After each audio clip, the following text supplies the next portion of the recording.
Hello, welcome to the market recap. I'm Chart Gal Lori and I'm part of the Chart Guys community. I've been a trader and technical analyst for the last 8 years. Let's take a look at today's action. It was crypto craze out there, complete craze. So let me make my face a little bit smaller. You're going to give me a follow on X at Chart Gal Lori. That would be lovely.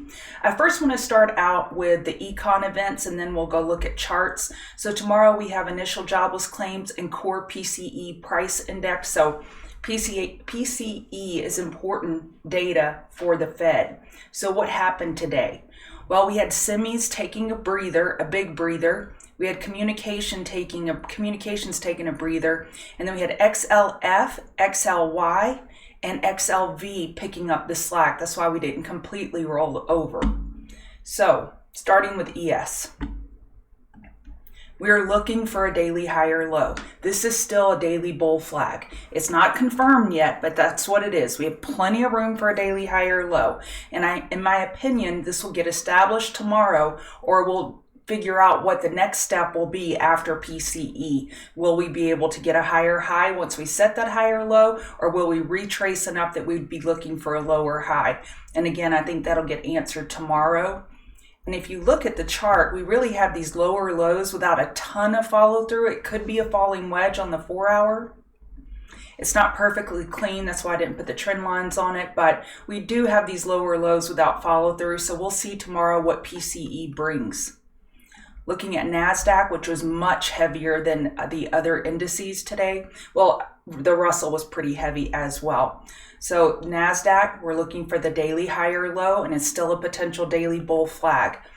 Apple and Google put in some important lows, or potentially put in important lows today, and I think that will also determine the direction of this particular chart. So on NASDAQ, we're looking for those higher lows, and there's no problems here. And the same thing with RTY. RTY is different.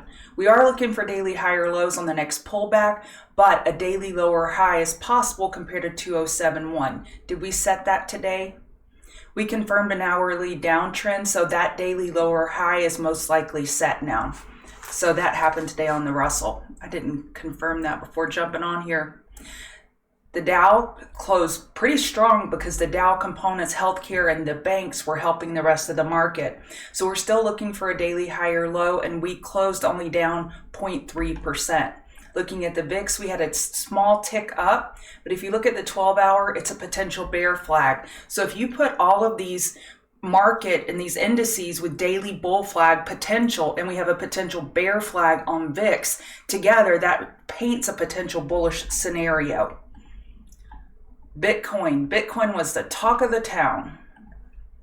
I have witnessed charting man Dan make some great calls, like some amazing calls over the last 7 years of working with him.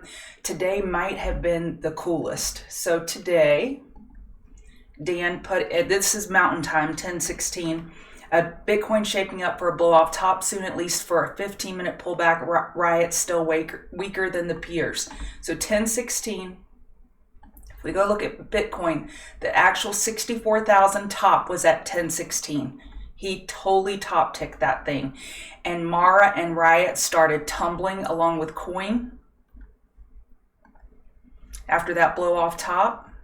And there was tons of opportunity. Even if you didn't trade crypto directly, you could have traded these other proxies and without the fees, and it has some great volatility.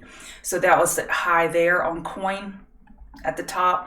Mara got just over $34 when Dan wrote that, and then it tumbled. And then it had some amazing stair steps. If you look at the 1-minute chart, it gave some amazing opportunities for this bounce and to the downside. Just the stair steps, the back burners. It was just a fun day. What can I say? Coin had some outage issues. When we have so many people rushing to the exit, we have those brokers jam up, and we've seen this happen in 2017 and May of 2020. We've seen this happen. This is not our first rodeo.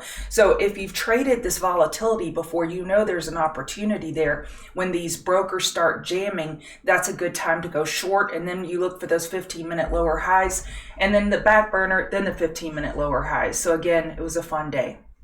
The dollar. The dollar, we're looking for a 4-hour higher low. It pulled back probably more than bulls would have liked. So on the next bounce, a 4-hour lower high is possible. XLF closed green. XLF's like you can't keep a good woman down. Let's see, on the 2 hours, is this a cup and handle? Yes, this could be a cup and handle here on XLF. It is a very bullish looking chart. And I should point out it has a squeeze as well down here. XLV. XLV bounced good toward the end of the day. It started offsetting some of that tech weakness, which again prevented us from completely rolling over. We had gold still going sideways in a 4-hour EQ, and we have the miners that look weaker than gold. They are weaker than gold. Attempted to set a weekly double bottom, 2568, 2567. We'll see if that holds, but it has some bearish divergence compared to gold. Oil. Wow, look at those hourly inside bars since the inventory report. That's pretty interesting. I didn't look at oil after the morning look, getting pretty tight. But it did break that $79 resistance. Apple had a very strong bounce into the end of day. So if we go back and we look at SPY didn't have that bounce. We were pulling back. Apple was having a wonderful bounce. So let's see if that 180 can finally hold once and for all, and possibly we can do a 180. Phil made that joke today. See if we can do a 180 on Apple at 180. It's time to make a pivot. Apple bulls. Speaking of pivots, Google, weekly support right here, 135.15. We hit 135.41. So let's see if Google can put in a meaningful weekly low here. It also bounced into the end of day. So those two diverged from SPY, and I thought it was notable they were holding those key supports. Tesla closed green. They announced the Roadster, the Roadster production in 2025, I should say. So they had a green day. They were unable to get over the prior day high and then pulled back the rest of the day, but I would say a strong close overall considering the market was red. I had a trade on Beyond here. I put in chat 5-minute oversold back burner on Beyond, and that was right here. I was live streaming. Oh, I hit the wrong one. Right here. And I told the people on live I would look to bottom fish as $10, and I turned my head and I looked back and it was $10.60, and I missed it, but everyone else, not everyone, but a lot of people got the trade. It was a pretty good back burner flip. Gotta love those back burners. Semis were heavy today, and everybody gets a break, you know, they're just taking a rest. We're looking for daily higher lows. ARM, looking for a daily higher low. NVIDIA, looking for a daily higher low. SMCI, looking for a daily higher low. They're all four in the same boat. They're not broken. Yeah, they were down 4%, but it's not broken. Daily higher lows is what we're looking for, and we're holding the daily 12 EMA just fine. So tomorrow I'll be watching today's lows on ARM, NVIDIA, and SMCI for potential long trades, depending on how PCE shapes up. MNMD, it trades pretty thin, and that's what Dan was pointing out this morning. You have these big bull days yesterday, and then you cut all the way through it and then break the low. That's because of the thin liquidity. It kind of closed with a rising wedge today. But this daily chart is okay. We do have a long lower wick of bulls buying the dip.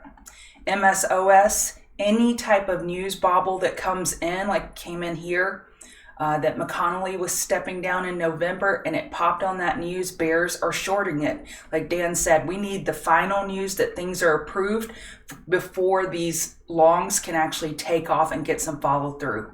Then finally, TCNNF just kind of went sideways on the day.